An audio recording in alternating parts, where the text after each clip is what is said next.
नमस्कार मंडळी, श्री स्वामी समर्थ. येत्या 22 जानेवारीला म्हणजेच गुरुवारी आलेली आहे गणेश जयंती. गणेश जयंती दरवर्षी माघ महिन्याच्या शुक्ल पक्षातील चतुर्थी तिथीला साजरी केली जाते. पौराणिक कथेनुसार या दिवशी गणपती बाप्पांना यांचा जन्म झाला होता, म्हणून या तिथीला गणेश जयंती असं म्हटलं जातं. त्याचबरोबर ही गणेश जयंती माघ महिन्यामध्ये येते, म्हणून या जयंतीला माघी गणेश जयंती असे सुद्धा म्हटलं जातं. आपण दर चतुर्थीला दिवसभर गणपती बाप्पाचं व्रत करून संध्याकाळी चंद्राची पूजा करत असतो आणि यानंतर हे व्रत सोडत असतो. परंतु या चतुर्थीच्या दिवशी आपल्याला चंद्राकडे पाहण्यासाठी मनाई आहे. असं म्हटलं जातं की या दिवशी चंद्राची पूजा केली जात नाही.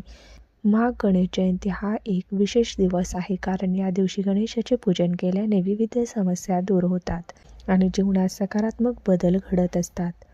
माघ महिन्याच्या शुक्ल पक्षातील चतुर्थीला गणपती बाप्पा यांची पूजा केल्याने बरेच शारीरिक आणि मानसिक फायदे होत असतात. यामुळे आपल्याला दैनंदिन जीवनात या समस्यांचा सामना करण्याची ऊर्जा आणि शक्ती मिळत असते. तसेच गणपती बाप्पांना हे विद्याचे, ज्ञानाचे देवता देखील मानले जातात. तसेच गणपती बाप्पा हे विघ्नहर्ता देखील आहेत. जो व्यक्ती गणपती बाप्पांची मनोभावे पूजा करतो त्यांच्यावरती गणपती बाप्पांचा आशीर्वाद हा कायम राहतो. गणपती बाप्पा हे सर्व देवतांमध्ये अतिशय हुशार देवता आहे. त्यामुळे चतुर्थीचं व्रत जे आहे तर ते खास करून मुलांसाठी केलं जातं. त्याचबरोबर या दिवशी मुलांसाठी काही प्रभावी उपाय आणि सेवा सुद्धा केल्या जातात. आज या व्हिडिओमध्ये मी तुम्हाला मुलांसाठी एक अत्यंत प्रभावी असा उपाय सांगणार आहे. या दिवशी तुम्ही उपवास नाही केला तरीही चालेल, पण प्रत्येक आईने मुलांसाठी गणपतीला ही एक वस्तू अर्पण करायची आहे. ही वस्तू अर्पण केल्याने मुलांचे सर्व दोष, संकट, विघ्न, अडचणी नष्ट होतील. अभ्यासात, नोकरीत, व्यवसायात मुलांची भरभरून प्रगती होईल. मुलांना प्रत्येक क्षेत्रामध्ये यश मिळेल. तर अशी कोणती वस्तू गणपती बाप्पांना अर्पण करायचे आहे, कोणत्या वेळेत करायचे आहे, याबद्दलची संपूर्ण माहिती या व्हिडिओमध्ये मी तुम्हाला शेअर करणार आहे. व्हिडिओ शेवटपर्यंत नक्की पहा. तर पहा, माघी गणेश जयंतीच्या दिवशी आपल्याला सर्वांना व्रत करायचं आहे. अगदी लहान मुलांपासून मोठ्यांपर्यंत सर्वांनी या दिवशी व्रत अवश्य करावे. या व्रताचा आपल्याला खूप जास्त फायदे होत असतात, कारण या दिवशी गणपती बाप्पांचा जन्म झाला होता. या दिवशी गणपती बाप्पांचा वाढदिवस असतो आणि म्हणून या दिवशी पृथ्वीवरती गणेश तत्व जे आहे तर ते खूप जास्त प्रमाणामध्ये जागरूक असते. त्यामुळे या काळात केलेली पूजा, व्रत हे खूप प्रभावी ठरत असतात. तसेच आज या व्हिडिओमध्ये मुलांसाठी जो उपाय सांगणार आहे तर हा उपाय प्रत्येक आईने आपल्या मुलांसाठी करायचा आहे. अगदी लहानातल्या लहान मुलांपासून ते मोठ्या मुलांपर्यंत तुम्ही हा उपाय करू शकता. मुलं आणि मुली या दोघांसाठी तुम्हाला हा उपाय करता येणार आहे. जो उपाय मी तुम्हाला सांगणार आहे तर 100% खात्रीशीर उपाय आहे. प्रत्येक आईने न चुकता आपल्या मुलांसाठी करायचा आहे. तर बघा, प्रत्येक आईवडिलांना आपल्या मुलांच्या उज्ज्वल भविष्याची काळजी असते. आपल्या मुलांनी खूप शिकावं, मुलांना प्रत्येक क्षेत्रामध्ये यश मिळावं, मुलांची भरभरून प्रगती व्हावी, त्यांच्यावर कोणतेही संकट, दुःख, अडचणी येऊ नये, मुलांनी हट्टीपणा करू नये, सांगितलेली सर्व काही ऐकावं असे प्रत्येक आईवडिलांना वाटत असतं. परंतु सर्व गोष्टी मुलं आपल्या मनासारखं करतात असं होत नाही. जे घरामध्ये लहान मुलं असतात तर ती सतत किरकिर, चिडचिड करतात किंवा एखाद्या गोष्टीवरून सतत हट्टीपणा करत असतात, किंवा मुलं सतत आजारी पडत असेल, किंवा जी मोठी मुलं आहे शाळेत जाताना त्यांना अभ्यास करावासा वाटत नाही, त्यांच्या अभ्यास करण्याचे मन होत नसेल, तसेच मुलं जो अभ्यास करतात ते मुलांच्या लक्षात राहत नसेल. बऱ्याच वेळा असं होतं की मुलं भरपूर अभ्यास करतात, भरपूर प्रयत्न करतात, परंतु त्यांना काही आठवत नाही.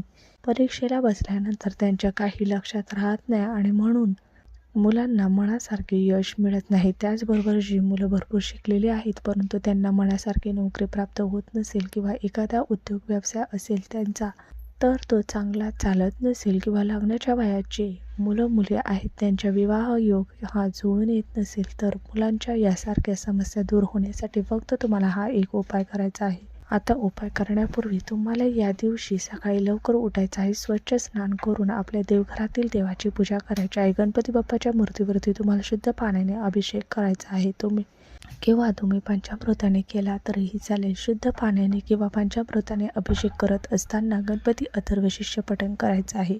ओम गण गणपती नमः या मंत्राचा जप करायचा आहे. अभिषेक केलेले जे पाणी असणार आहे तर हे 2 थेंब होईना मुलांना तीर्थ म्हणून अवश्य पाजा. यामध्ये खूप जास्त प्रमाणामध्ये सकारात्मकता असते आणि गणपती बाप्पा ही बुद्धीची देवता आहे. जेव्हा आपण हे तीर्थ मुलांना देत असतो तेव्हा मुलांची बुद्धी जी आहे तर ती वाढत असते, एकाग्रता वाढत असते. म्हणून 2 थेंब होईना मुलांना अवश्य पाजायचं आहे. उरलेले जे पाणी आहे पिण्याच्या माठामध्ये टाका. पंचामृताने अभिषेक केला उरलेले जे पाणी आहे ते पिण्याच्या माठामध्ये टाका. पंचामृताने अभिषेक केला असेल तर ते थोडं पंचामृत घरातील सर्वांनी थोडं थोडं प्यायचं आहे. बाकीचे एक तुम्ही तुळस सोडून कोणत्याही झाडाला घालू शकता.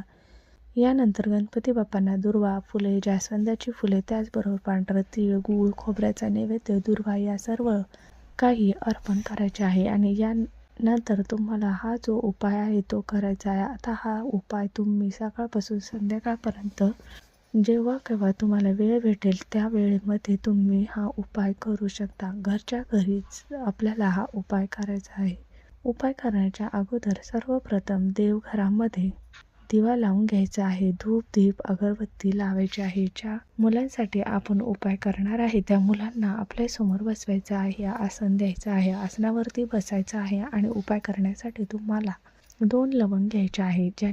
ज्याला फुलं असतात अशा 2 अखंड लवंगा ज्या आहेत तर त्या तुम्हाला घ्यायच्या आहे आणि या 2 लवंगा आपल्या मुलांच्या हातामध्ये द्यायच्या आहे. यानंतर तुम्ही 3 वेळा गणपती अथर्वशीर्षाचं पठण करायचं आहे आणि शेवटी एकदा फलश्रुती तुम्हाला म्हणायची आहे. प्रत्येक वेळी तुम्हाला फलश्रुती म्हणायची गरज नाही. 3 वेळा गणपती अथर्वशीर्ष म्हणायचं आहे आणि शेवटी एकदा फलश्रुती म्हणायची आहे. यानंतर ओम गण गणपती नमः या मंत्राचा 108 वेळा जप करायचा आहे आणि या 2 लवंगा ज्या आहेत तर त्या मुलांच्या हातून गणपती बाप्पांना अर्पण करायच्या आहे. यानंतर दोन्ही हात जोडून तुम्हाला गणपती बाप्पांना प्रार्थना करायची आहे.